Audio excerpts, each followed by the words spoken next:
Okay friends, welcome to tea shot. నేను మీ Phaneeshwar sir. మరి మన టీ షాట్లో చూసినట్లయితే గ్రూప్ 1 ప్రిలిమ్స్ కమ్ మెయిన్స్కి సంబంధించి భారత ఆర్థిక వ్యవస్థలు, ఇండియన్ ఎకానమీ అనేటువంటి చాప్టర్స్ చూస్తున్నాం. ఈరోజు ఈ వీడియోలో మనం బ్యాంకింగ్ వ్యవస్థ గురించి తెలుసుకుందాం.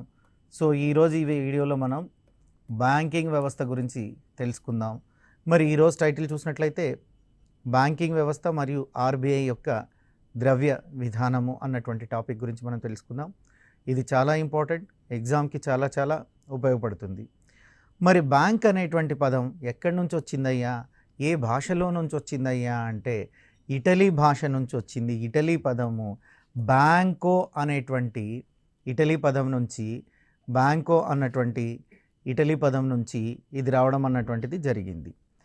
సో మరి ఈ బ్యాంక్ అనేటువంటి పదం బ్యాంకో అనేటువంటి ఇటలీ నుంచి వచ్చింది. ఈ బ్యాంకో అనేటువంటి పదానికి అర్థం ఏంటయ్యా అంటే బెంచి, అంటే మన తెలుగు బల్ల అని ఎలా అయితే చెప్తున్నామో బల్ల అనేటువంటి దాని నుంచి వచ్చింది. అంటే బ్యాంకో అనేది ఒక ఇటలీ పదము. ఈ బ్యాంకో అనేటువంటి ఇటలీ పదంతోనే బ్యాంక్ అనేటువంటి పదం రావడం జరిగింది. మరి ఈ బ్యాంకో అనేటువంటి ఇటలీ పదానికి అర్థం ఏంటి అన్నటువంటి దాన్ని మనం చూసినట్లయితే, దీని అర్థం ఏంటి అన్నటువంటి దాన్ని చూసినట్లయితే బెంచ్ అని అర్థం వస్తుంది. మరి మానవుడు ఎన్నో నవకల్పనలను చేశాడు. నిప్పును కనుక్కున్నాడు, చక్రాన్ని కనుక్కున్నాడు, యంత్రాలన్నింటినీ కనుక్కున్నారు. మరి ఈ నవకల్పనలో భాగంగానే కేంద్ర బ్యాంకును కూడా కనుక్కున్నట్లుగా విల్ రోజర్స్ అనేటువంటి వారు వర్ణించారు. విల్ రోజర్స్ అనేటువంటి ఒక గొప్ప వ్యక్తి, ఆర్థికవేత్త. వారు బ్యాంకులను ఏ విధంగా వర్ణిస్తున్నారయ్యా అంటే, కేంద్ర బ్యాంక్ అనేటువంటి దాన్ని ఏ విధంగా వర్ణిస్తున్నారయ్యా అంటే నిప్పు, చక్రము మరియు నిప్పు చక్రం ఎట్లా మానవుడి యొక్క జీవితంలో నవకల్పనలో, అలా మూడవ నవకల్పనగా బ్యాంకుని విల్ రోజర్స్ అనేటువంటి వారు వర్ణించడం అన్నటువంటిది జరిగింది. ఇక ప్రపంచంలోనే మొట్టమొదటి బ్యాంకును చూసినట్లయితే రిక్స్ బ్యాంక్ ఆఫ్ స్వీడన్ అంటున్నారు. మొట్టమొదటి బ్యాంక్ ఏదయ్యా అంటే రిక్స్ బ్యాంక్ ఆఫ్ స్వీడన్ అంటున్నారు. మరి ఈ రిక్స్ బ్యాంక్ ఆఫ్ స్వీడన్ ఎప్పుడు ఎస్టాబ్లిష్ చేయడం జరిగింది, ఎప్పుడు ఏర్పాటు చేశారంటే 1656వ సంవత్సరంలో దీన్ని ఏర్పాటు చేయడం అన్నటువంటి జరిగింది. 1656వ సంవత్సరంలో రిక్స్ బ్యాంక్ ఆఫ్ స్వీడన్ అన్నటువంటి దాన్ని ఏర్పాటు చేశారు. ఇది ప్రపంచంలో మొట్టమొదటి కేంద్ర బ్యాంకు. ప్రపంచంలో మొట్టమొదటి కేంద్ర బ్యాంకుగా ఏ బ్యాంకును చెప్తారయ్యా అంటే రిక్స్ బ్యాంక్ ఆఫ్ స్వీడన్ అన్నటువంటి బ్యాంకును చెప్తారు. మరి ఇది 1656లో ఏర్పాటు చేసినప్పటికీ 1668 నుంచి మాత్రం పనిచేయడం మొదలుపెట్టింది. 1668 నుంచి పని చేస్తూనే ఉంది. పనిచేయడం అన్నటువంటి దాన్ని మొదలుపెట్టినట్లుగా మనం తెలియజేస్తున్నాం. ఇక్కడ చూసినట్లయితే ప్రపంచంలోనే మొట్టమొదటి కేంద్ర బ్యాంక్ ఏదైనా ఉంది అంటే అది Riksbank of Sweden. Riksbank of Sweden ఎప్పటి నుండి పనిచేస్తుంది? రిక్స్ బ్యాంక్ ఆఫ్ స్వీడన్ అంటే 1668 నుంచి పనిచేస్తుంది. మరి 1656లోనే ఏర్పడినప్పటికీ ఇది పనిచేయడం మాత్రం 1668 నుంచి పనిచేస్తుంది. ఇక రిక్స్ బ్యాంక్ ఆఫ్ స్వీడన్ అన్నటువంటి దాన్ని, సో ఈ రిక్స్ బ్యాంక్ ఆఫ్ స్వీడన్ ఏదైతే ఉందో ప్రపంచం మొత్తంగా ఈరోజు గొప్పగా చెప్పుకుంటున్నటువంటి నోబెల్ బహుమతి అన్నటువంటిది 69 నుంచి ఆర్థశాస్త్రంలో, అంటే అర్థశాస్త్రంలో ఎకనామిక్ నోబెల్ అన్నటువంటి దాన్ని ఇస్తున్నారు. ఈ ఎకనామిక్ నోబెల్ ఎవరు ఇస్తున్నారయ్యా అంటే రిక్స్ బ్యాంకే ఇస్తుంది. రిక్స్ బ్యాంక్ ఆఫ్ స్వీడన్ వాళ్ళే 1969వ సంవత్సరం నుంచి అర్థశాస్త్ర నోబెల్ బహుమతిని ప్రదానం చేస్తున్నారు.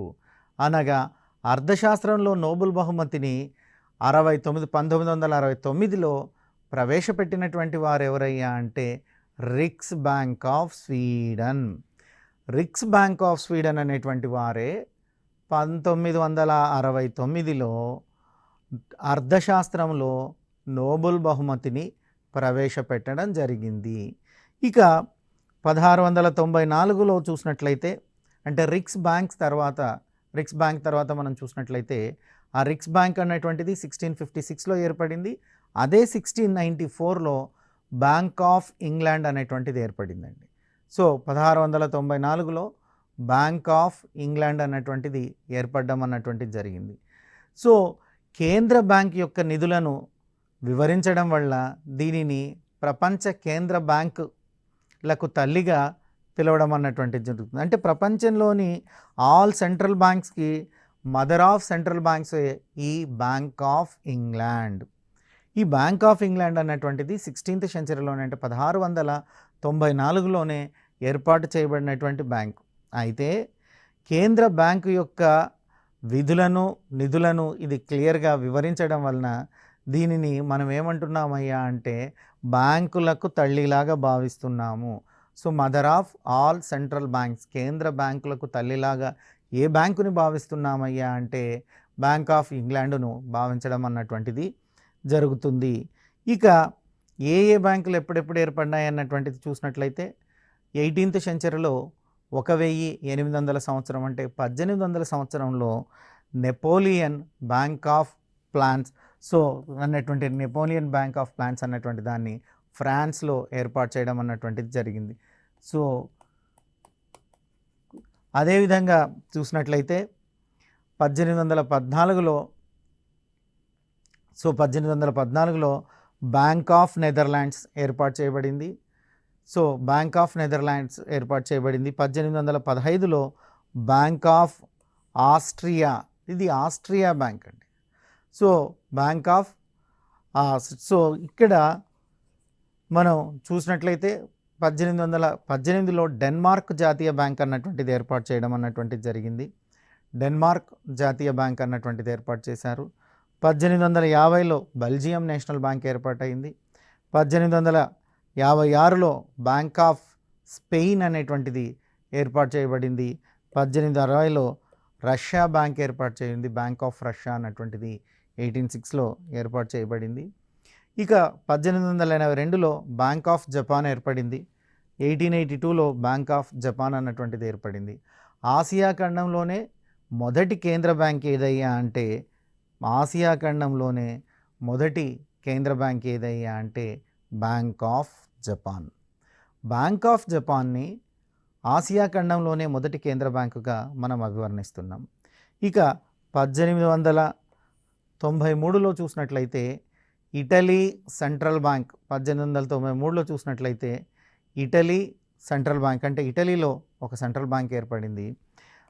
1907లో స్పేస్ నేషనల్ బ్యాంక్ అన్నటువంటిది స్పెయిన్లో ఏర్పడింది.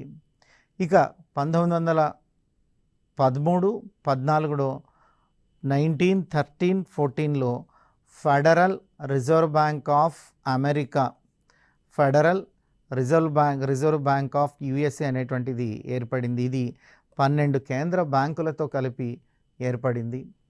ఇక 1934లో చూసినట్లయితే కెనడా సెంట్రల్ బ్యాంక్ ఏర్పడింది. 1935లో చూసినట్లయితే భారతదేశంలో ఆర్బీఐని ఏర్పాటు చేశారు. 1935లో చూసినట్లయితే భారతదేశంలో రిజర్వ్ బ్యాంక్ ఆఫ్ ఇండియాని ఏర్పాటు చేయడం అన్నటువంటిది జరిగింది. ఇండియాలో కేంద్ర బ్యాంకును రిజర్వ్ బ్యాంక్ అని పిలుస్తారు. ఇండియాలో కేంద్ర బ్యాంకును ఏమని పిలుస్తారయ్యా అంటే రిజర్వ్ బ్యాంక్ అని పిలుస్తారు. సో అదేవిధంగా ఇంగ్లాండ్లోని కేంద్ర బ్యాంకును ఆదర్శంగా తీసుకొని, ఇంగ్లాండ్లో ఏదైతే ఉంటుందో ఇంగ్లాండ్లోని కేంద్ర బ్యాంకును ఆదర్శంగా తీసుకొని ఈ మన ఆర్బీఐ ఏర్పాటు చేయడం అన్నటువంటిది జరిగింది. అంటే మన ఆర్బీఐకి ఎవరు మాతృక, ఎవరు ఆదర్శం అంటే ఇంగ్లాండ్లోని కేంద్ర బ్యాంకు ఆదర్శం అండి. ఇంగ్లాండ్లోని కేంద్ర బ్యాంకును ఆదర్శంగా తీసుకొనే భారతదేశంలో RBI so reserve bank of India అన్నటువంటిది ఏర్పాటు చేయబడింది. ఇకపోతే మనం రిజర్వ్ బ్యాంక్ ఆఫ్ ఇండియాకి సంబంధించిన అంశాల గురించి డిస్కస్ చేద్దాం. సో భారత రిజర్వ్ బ్యాంక్, దీన్ని ఆర్బీఐ అంటున్నారు. 1926లో కరెన్సీ మరియు ఫైనాన్స్పై హిల్టన్ యంగ్ కమిషన్ అన్నటువంటి దాన్ని నియమించడం అన్నటువంటిది చేశారు. దీన్నే మనం వాడుకలో రాయల్ కమిషన్ అంటున్నాం. హిల్టన్ యంగ్మన్ కమిషన్ అంటున్నారు దీన్నే మనం సింపుల్గా రాయల్ కమిషన్ అంటున్నాం. ఈ రాయల్ కమిషన్ అన్నటువంటి దాన్ని ఏర్పాటు చేశారు. ఈ కమిషన్ కేంద్ర బ్యాంకును స్థాపించాలని సలహానిచ్చింది. సో అయితే దీనిని అమలుపరచలేదు. ఇక్కడ మనం గమనించాల్సింది ఏంటంటే మొట్టమొదటిసారిగా భారతదేశంలో ఒక కేంద్ర బ్యాంకును ఏర్పాటు చేయాలని సూచనను, సలహాను ఇచ్చినటువంటి కమిషన్ ఏదయ్యా అంటే రాయల్ యంగ్‌మ్యాన్ కమిషన్ అంటారు. రాయల్ యంగ్ కమిషన్ అంటారు. ఈ రాయల్ యంగ్ కమిషన్‌నే మనము హిల్టన్ యంగ్‌మ్యాన్ కమిషన్ అని కూడా చెప్పొచ్చు. ఇది ఎప్పుడు ఏర్పడిందయ్యా అంటే 1926వ సంవత్సరంలోనే కరెన్సీ మరియు ఫైనాన్స్ అన్నటువంటి అంశాలపై, కరెన్సీ మరియు ఫైనాన్స్‌పై హిల్టన్ యంగ్ మెన్షన్ కమిషన్ అన్నటువంటి కమిషన్‌ను ఏర్పాటు చేయడం జరిగింది. మరి ఈ హిల్టన్ యంగ్‌మ్యాన్ కమిషనే రాయల్ కమిషన్. ఈ కమిషన్ వారే భారతదేశంలో ఒక కేంద్ర బ్యాంకును స్థాపించాలని, కేంద్ర బ్యాంకు స్థాపించాలనే సలహాను ఇవ్వడం జరిగింది. అనేటువంటి సలహాని ఇచ్చారు. కేంద్ర బ్యాంకును స్థాపించాలనేటువంటి సలహాలను, సూచనలు ఇవ్వడం అన్నటువంటిది జరిగింది. సెంట్రల్ బ్యాంకింగ్ ఎంక్వైరీ కమిటీ 1931వ సంవత్సరంలో సిఫార్సు మేరకు 1933లో ఆర్బీఐ బిల్లును ప్రవేశపెట్టారు. వాస్తవానికి చూసినట్లయితే మొదటగా ఆర్బీఐ ఏర్పాటు చేయాలని ప్రతిపాదించింది, సలహానిచ్చింది ఎవరయ్యా అంటే రాయల్ కమిషన్ వారు. కానీ రాయల్ కమిషన్ వారు ఇచ్చినటువంటి ఈ సలహా ఏదైతే ఉందో ఆ సలహాను ఆనాటి ప్రభుత్వం అమలుపరచలేదు, ఆనాటి ప్రభుత్వం అమలు చేయలేదు. మరి ఆ తర్వాత అంటే 26 తర్వాత చూసినట్లయితే 1931వ సంవత్సరంలో సెంట్రల్ బ్యాంక్ ఎంక్వైరీ కమిటీ అన్నటువంటిది ఒక కమిటీని తీసుకొచ్చారండి. ఏం కమిటీ అది? సెంట్రల్ బ్యాంక్ ఎంక్వైరీ కమిటీ అన్నటువంటి ఒక కమిటీని తీసుకొచ్చారు. ఎప్పుడు తీసుకొచ్చారు? 1931లో. ఈ కమిటీ సిఫార్సు మేరకు, ఏ కమిటీ అంటే సెంట్రల్ బ్యాంక్ ఎంక్వైరీ కమిటీ సిఫార్సు మేరకు 1933లో ఆర్బీఐ బిల్లును ప్రవేశపెట్టడం అన్నటువంటిది జరిగిందండి. ఇక్కడ మీకు ఒక క్లారిటీ ఏంటంటే రాయల్ కమిషన్ అన్నటువంటిది సెంట్రల్ బ్యాంక్ ఏర్పాటు చేయాలని సూచించిన మాట వాస్తవమే. కానీ ప్రభుత్వం వారు ఆ సూచనలను పట్టించుకోలేదు. ఆ తర్వాత రాయల్ కమిషన్ ఏర్పాటు చేసిన 1926లో రాయల్ కమిషన్ ఏర్పాటు చేస్తే తర్వాత 1931లో సెంట్రల్ బ్యాంకింగ్ ఎంక్వైరీ కమిటీ అన్నటువంటి దాన్ని 31లో ఏర్పాటు చేయడం అంటూ జరిగింది. ఇక 1933లో ఆర్బీఐ బిల్లును ప్రవేశపెట్టగా 1934 మార్చి 1న ఆర్బీఐ యాక్ట్ అన్నటువంటిది, అంటే 1933లో ఆర్బీఐ బిల్లు ప్రవేశపెట్టగా 1934 మార్చి 1న ఆర్బీఐ యాక్ట్ వచ్చింది.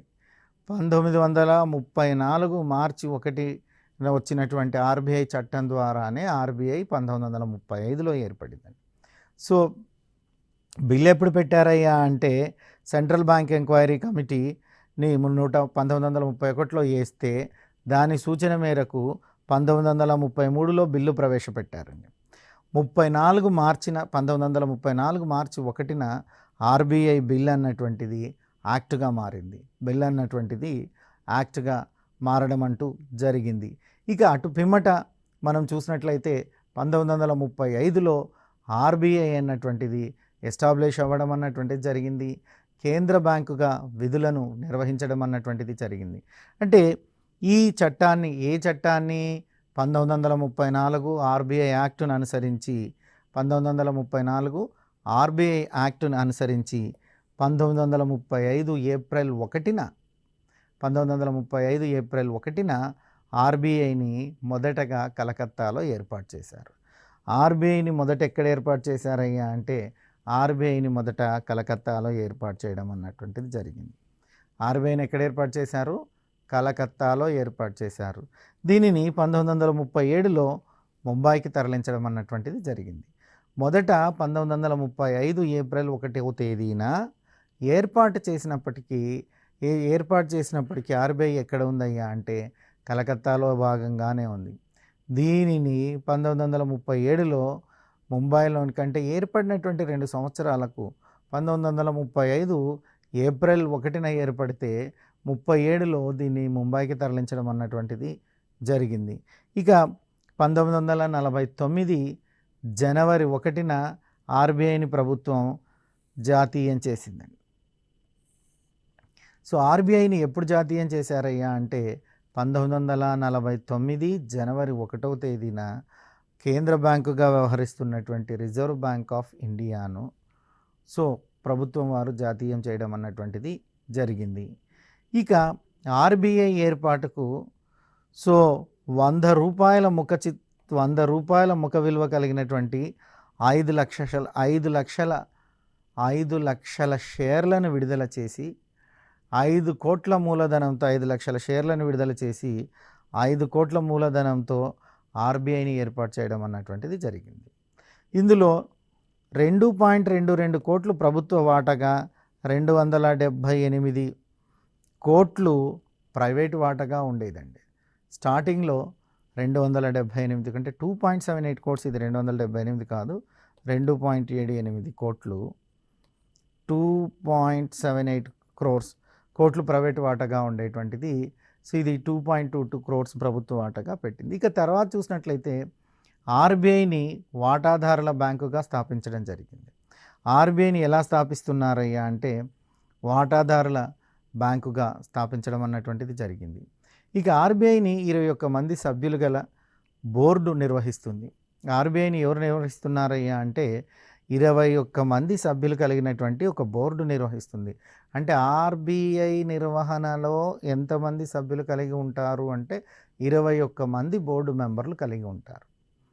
ఆర్బీఐ నిర్వహణలో ఎంతమంది సభ్యులు కలిగి ఉంటారయ్యా అంటే 21 మంది బోర్డు సభ్యులు కలిగి ఉంటారు. 21 మంది బోర్డు సభ్యులు కలిగి ఉంటారు. వీరిలో చూసినట్లయితే ఒక గవర్నర్ ఉంటాడు. ఆర్బీఐకి ఒక గవర్నర్ ఉంటారు. అదేవిధంగా 4 డిప్యూటీ గవర్నర్లు ఉంటారు. 14 మంది డైరెక్టర్లు ఉంటారు. 14 మంది డైరెక్టర్లు ఉంటారు. కేంద్ర ఆర్థిక శాఖ నుంచి ఈ డైరెక్టర్లో 2 ఉంటారు. 14 మంది డైరెక్టర్లు ఉంటారు. కేంద్ర ఆర్థిక శాఖ నుంచి ఇందులో 2 ఉంటారు. దీనిలో 4 డిప్యూటీ గవర్నర్సు, 4 జోన్ కార్యాలయ డైరెక్టర్లు కూడా ఉంటారు. ఆర్బీఐలో 4 డిప్యూటీ గవర్నర్లు ఉంటారు. సో 4 డిప్యూటీ గవర్నర్లు ఉంటారు. అదేవిధంగా 4 జోనల్ కార్యాలయ డైరెక్టర్లు ఉంటారు. ఆర్బీఐ ఆర్థిక సంవత్సరము ఏప్రిల్ 1 నుంచి మొదలవుతుంది. సో దాని గురించి కొంచెం మాట్లాడే ముందు ఒకసారి ఎంతమంది గవర్నర్లు ఉంటారు, ఇది ఒక సభ్యుల యొక్క బోర్డు ఎంత అన్నటువంటి విషయాల్ని చూద్దాం. సో ఆర్బీఐ వాటాదారుల బ్యాంకుగా స్థాపించబడింది. స్థాపించబడినప్పుడు ఎలా స్థాపించబడింది అంటే వాటాదారుల బ్యాంకుగా స్థాపించబడింది. ఆర్బీఐని 21 మంది సభ్యులు గల బోర్డు నిర్వహిస్తుంది. ఆర్బీఐని మెయింటైన్ చేసేటువంటి దానికి ఒక బోర్డు ఉందండి. ఆ బోర్డులో 21 మంది సభ్యులుగా ఉంటున్నారు. వీరిలో ఒక గవర్నర్ ఉంటాడు. డిప్యూటీ గవర్నర్లు 4 ఉంటారు. డైరెక్టర్లు 14 మంది ఉంటారు. ఈ 14 మంది డైరెక్టర్లలో కేంద్ర ఆర్థిక శాఖ నుంచి 2 ఉంటారండి. కేంద్ర ఆర్థిక శాఖ నుంచి 2 ఉంటారు. మరి అదేవిధంగా చూసినట్లయితే ఆర్బీఐలో 4 డిప్యూటీ గవర్నర్లు ఉండడం జరుగుతుంది. 4 జోనల్ కార్యాలయాలకు డైరెక్టర్లుగా వీరు ఉండడం అన్నటువంటిది జరుగుతుంది. ఇక ఆర్బీఐ ఆర్థిక సంవత్సరంలో మార్పులు అన్నటువంటి దాన్ని చూసినట్లయితే ఏప్రిల్ 1 నుంచి సో 2019-20 సంవత్సరం నుంచి సో ఏప్రిల్ 1 ఉంది. 1921 ఆర్థిక సంవత్సరం 20 జూలై 1న ప్రారంభం అవుతుంది. ఇక ఈ ఆర్థిక సంవత్సరంలో చూసినట్లయితే జనరల్గా భారతదేశంలో ఆర్థిక సంవత్సరం అన్నటువంటిది ఏప్రిల్ 1వ తేదీ నుంచి ప్రారంభమై మార్చి 31న ముగుస్తుంది. సో ఫైనాన్షియల్ ఇయర్ ఎప్పుడు స్టార్ట్ అయ్యి ఎప్పుడు ముగుస్తుంది అంటే ఏప్రిల్ 1 నుంచి సో ఏప్రిల్ 1 నుంచి స్టార్ట్ అవుతుంది. సో మార్చి 31 వరకు 31 మార్చితో ఫైనాన్షియల్ ఇయర్ అనేటువంటిది ముగించడం అన్నటువంటిది జరుగుతుంది. మరి 2021 నుంచి ప్రతి సంవత్సరం ఏప్రిల్ 1న ప్రారంభమవుతుంది. ఆర్బీఐ అన్నటువంటి దానికి చూసినట్లయితే గతంలో ఆర్బీఐ యొక్క ఆర్థిక సంవత్సరం అనేది జూలై 1 నుంచి జూలై 30 వరకు ఉండేటువంటిదండి. గతంలో ఆర్బీఐ యొక్క ఆర్థిక సంవత్సరము జూలై 1 నుంచి జూలై 31 వరకు ఉండేది. ఆర్బీఐ తన ఆర్థిక సంవత్సరాన్ని ప్రభుత్వంతో అనుసంధానం చెయ్యాలని నిర్ణయించి మార్పులు చేయడం అన్నటువంటిది జరిగిందండి. ఆర్బీఐ తన ఆర్థిక సంవత్సరాన్ని ప్రభుత్వంతో అనుసంధానం చెయ్యాలని నిర్ణయించడం వల్ల మార్పులు అన్నటువంటివి సంభవించాయి. ఇక అఫీషియల్ డైరెక్టర్స్ని చూసినట్లయితే అఫీషియల్స్ డైరెక్టర్స్ వీళ్ళంతా ఫుల్ టైం వర్క్ చేస్తారు. సో ఎంతమంది ఉన్నారు official directors full time workers అంటే, ఒక గవర్నర్ ఉంటాడు, ఆర్బీఐకి ఒక గవర్నర్ ఉంటారు, 4 డిప్యూటీ గవర్నర్లు ఉంటారు. ఎంతమంది ఆర్బీఐకి డిప్యూటీ గవర్నర్గా వ్యవహరిస్తారంటే 4. సో ఎంతమంది గవర్నర్గా వ్యవహరిస్తారంటే 1. డిప్యూటీ గవర్నర్గా 4 వ్యవహరించడం అన్నటువంటిది జరుగుతుంది. నాన్ అఫీషియల్ డైరెక్టర్స్ని చూసినట్లయితే నాన్ అఫీషియల్ డైరెక్టర్స్ ఎంతమంది ఉంటారంటే 10 మంది డైరెక్టర్స్ ఉంటారు. నాన్ అఫీషియల్ డైరెక్టర్స్ ఎంతమంది ఉంటే 10 మంది డైరెక్టర్స్ ఉంటారు. గవర్నమెంట్ ఆఫీసర్స్ ఇందులో 2 ఉంటారు. గవర్నమెంట్ ఆఫీసర్స్ ఇందులో 2 ఉంటారు. సో మరి అదర్ డైరెక్టర్స్ చూసినట్లయితే అదర్ డైరెక్టర్స్ 4 ఉంటారు. Each one from 4 local boards. So ప్రతి ఒక్కరు కూడా 4 ప్రాంతీయ కార్యాలయాల నుంచి వచ్చినటువంటి వారు ఉంటారు. వాళ్ళందరూ కూడా సో ఇతర డైరెక్టర్లుగా వ్యవహరించడం అన్నటువంటిది జరుగుతుంది. ఇక ఈ డైరెక్టర్ల విషయంలో చూసినట్లయితే డిప్యూటీ గవర్నర్స్ 4వ జోన్లో కార్యాలయాలను డైరెక్ట్గా ఉంటాడంటే 4 డిప్యూటీ గవర్నర్స్ 4 జోన్ కార్యాలయాలకు డైరెక్టర్లుగా వ్యవహరిస్తారు. 4 డిప్యూటీ గవర్నర్లు 4 జోనల్ కార్యాలయాలకు డైరెక్టర్లుగా వ్యవహరిస్తారు. ఇకపోతే ఆధునిక ఆర్థిక వ్యవస్థలో అన్నింటిలోనూ కేంద్ర బ్యాంకు క్రియాశీల పాత్ర నిర్వహిస్తుంది. ఆధునిక ఆర్థిక వ్యవస్థలో అన్నింటిలోనూ భారత కేంద్ర బ్యాంక్ అయినటువంటి రిజర్వ్ బ్యాంకు సో తన యొక్క కార్యక్రమాలను అదేవిధంగా బ్యాంకింగ్ వ్యవస్థ యొక్క శిఖరాగ్ర సంస్థగా కేంద్ర బ్యాంకుగా నిర్వర్తించడం జరుగుతుంది. సో బ్యాంకింగ్ వ్యవస్థ యొక్క శిఖరాగ్ర సంస్థగా కేంద్ర బ్యాంకుగా ఇది పనిచేయడం జరుగుతుంది. అంటే భారతదేశంలో బ్యాంకుల విషయానికి వస్తే శిఖరాగ్ర సంస్థగా ఆర్బీఐని చెప్పవచ్చును. అంతేకాదండి, ఇది కేంద్ర బ్యాంకు సైతం అంటే కేంద్ర బ్యాంకు నిధులు సైతం నిర్వహిస్తూ ఉంటుంది. మరి బ్యాంకింగ్ వ్యవస్థను నియంత్రిస్తూ మార్గదర్శకంగా పనిచేయడంతో పాటు ఆర్థిక స్థిరత్వాన్ని కేంద్ర బ్యాంకు కాపాడుతుంది. సో ఇప్పుడు మనం ఈ కేంద్ర బ్యాంక్ అని ఏదైతే చెప్తున్నామో ఆర్బీఐని, ఈ ఆర్బీఐ ఏం చేస్తుందయ్యా అంటే బ్యాంకింగ్ వ్యవస్థను నియంత్రించడం ఒక్కటే దీని పని కాదండి. నియంత్రిస్తూ మార్గదర్శకంగా పని చేయడంతో పాటు ఆర్థిక స్థిరత్వాన్ని కేంద్ర బ్యాంకు కాపాడుతుంది. సో పని చేయడంతో పాటు ఆర్థిక స్థిరత్వాన్ని కాపాడాల్సినటువంటి బాధ్యత ఆర్బీఐ మీద ఉంది. ఆర్బీఐయే దాన్ని కాపాడడం అన్నటువంటిది జరుగుతూ ఉంది కూడా. ఇక ఆర్థిక అభివృద్ధికి దోహదపడడం మరియు అందుకు వీలుగా ద్రవ్య విధానం అనేటువంటి సాధనాన్ని కేంద్ర బ్యాంకే ఉపయోగిస్తుంది. అంటే ద్రవ్య విధానం మోనటరీ పాలసీ అంటారు దీన్ని ఇంగ్లీష్లో. ఈ మోనటరీ పాలసీను ఆర్బీఐ అన్నటువంటిదే తీసుకురావడం అన్నటువంటిది జరిగింది. ఇక ఈ ఆర్బీఐకి ఉండేటువంటి జోనల్ కార్యాలయాలను చూసినట్లయితే కలకత్తా, చెన్నై, ఢిల్లీ, ముంబైలలో జోనల్ కార్యాలయాలు ఉన్నాయి. సో జోనల్ కార్యాలయాలు ఎక్కడెక్కడ ఉన్నాయ్యా అంటే ఆర్బీఐకి కలకత్తాలో ఉంది, చెన్నైలో ఉంది, ఢిల్లీలో ఉంది, అదేవిధంగా ముంబైలో కూడా ఉంది. సో కలకత్తా, చెన్నై, ఢిల్లీ, ముంబైలో ఉండడం ఇవన్నీ కూడా జోనల్ ఆఫీసెస్. ఇక ఆర్బీఐ మొదట గవర్నర్గా పనిచేసినటువంటి వ్యక్తి ఎవరయ్యా అంటే సర్ ఓస్బార్న్. సో సర్ ఓస్బార్న్ స్మిత్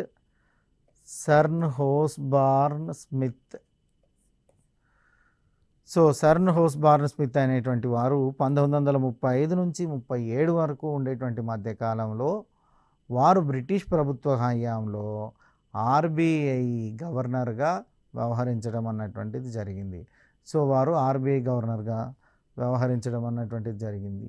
ఇకపోతే మనం దీనికి సంబంధించినటువంటిది ఈ ఎపిసోడ్లో ఏం చూసాం, ఏం నేర్చుకున్నామయ్యా అంటే, సో బ్యాంకింగ్ వ్యవస్థ గురించి నేర్చుకున్నాం. ప్రపంచంలో బ్యాంక్ అనేటువంటి పదం, బ్యాంకో అనేటువంటి ఇటలీ పదం నుంచి వచ్చినట్లుగా మనం నేర్చుకున్నాం. మరి నిప్పు ఎలా మానవ కల్పమో, చక్రం ఎలా మానవ కల్పమో, అలాంటి మూడవ మానవ కల్పమే బ్యాంక్ అని వర్ణించిన వారు ఎవరు అనేటువంటిది చూసాం. ఎవరు వర్ణించారయ్యా అంటే విల్ రోజర్స్ అనేటువంటి ఆర్థికవేత్త వర్ణించడం అంటూ జరిగింది. ఇక ఆ తర్వాత మనం చూసినట్లయితే ఈ రిక్స్ బ్యాంక్ అనేటువంటి బ్యాంక్ ఏదైతే ఉందో వీళ్ళే ప్రపంచంలో మొట్టమొదటి ఆర్థిక బ్యాంక్ అని చెప్పాం. ఈ రిక్స్ బ్యాంక్ ఆఫ్ స్వీడన్ ఏదైతే ఉందో వాళ్ళే 69లో అర్థశాస్త్రంలో నోబెల్ బహుమతి అన్నటువంటిది ప్రవేశపెట్టడం జరిగింది. ఇక ఏ బ్యాంక్ ఎప్పుడు అన్నటువంటిది చూసాం. ఈ ప్రత్యేకంగా రిజర్వ్ బ్యాంక్ ఎట్లా ఏర్పడింది చూసాం. రిజర్వ్ బ్యాంక్ ఏర్పాటుని హిల్ యంగ్ కమిటీ అనేటువంటి కమిటీ సజెస్ట్ చేసింది. అయితే ఆనాటి ప్రభుత్వం దాన్ని పట్టించుకోలేదు. సెంట్రల్ బ్యాంక్ ఎంక్వైరీ కమిటీ 1931లో సిఫార్సు చేసింది. దాని సిఫార్సును అనుసరించి 1933లో ఆర్బీఐ బిల్లును ప్రవేశపెట్టగా 1934 మార్చి 1న ఆర్బీఐ చట్టం అన్నటువంటిది ఏర్పడింది. ఈ ఆర్బీఐ చట్టాన్ని అనుసరించి 1935 ఏప్రిల్ 1న ఆర్బీఐను కలకత్తా నగరంలో ఏర్పాటు చేయడం అంటూ జరిగింది. ఇక 1937లో దీన్ని ముంబైకి తరలించారు. ఏర్పాటు చేసినప్పుడేమో ఈ ఆర్బీఐ ఎక్కడ ఉందయ్యా అంటే కలకత్తాలో ఉంది. మరి ఏర్పాటు చేసిన 2 సంవత్సరాలకు ముంబైకి దీన్ని తరలించడం అన్నటువంటిది జరిగింది. సో ఇవి మనం నేర్చుకున్నాం. డైరెక్టర్లు ఎంతమంది ఉంటారో చూసాం. తర్వాత ఆర్థిక సంవత్సరం ఎప్పుడు స్టార్ట్ అవుతుందో చూసాం.